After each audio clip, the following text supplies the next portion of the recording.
Detémonos agora no cantar que leva o número 18, 16 na primeira, mais a contaxe variou coa engádega que a propia Rosalía fixo na segunda edición, a de 1872.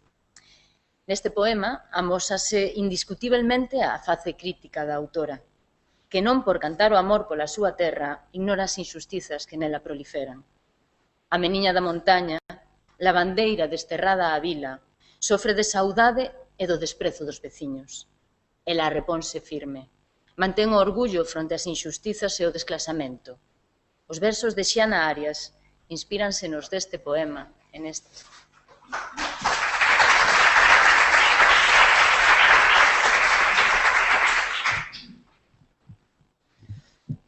Boa tarde. A min o diálogo con estes versos, bueno, parecíame fácil no sentido de que son montañesa e non me pesa. Non, por o demais non, claro.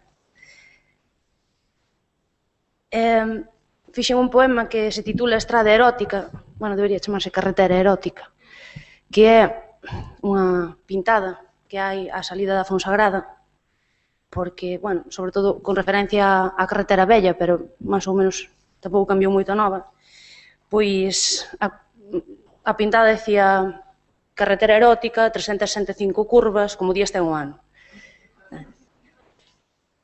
E era así. E este texto, pois, chamase Carretera erótica.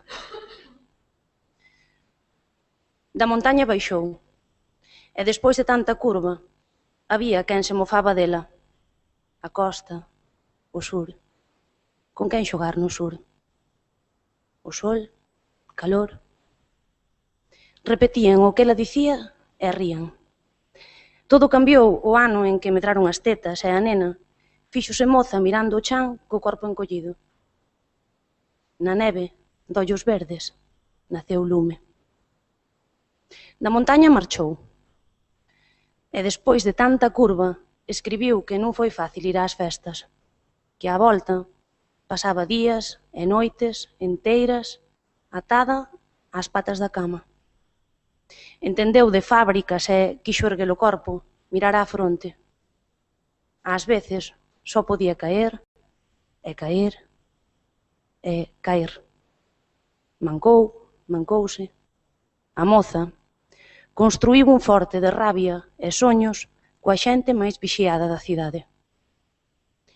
Fora da montaña traballou, e despois de tanta curva, había un hospital e un home 2 veces enfermo. El pregunta, te obligan a hablar en gallego?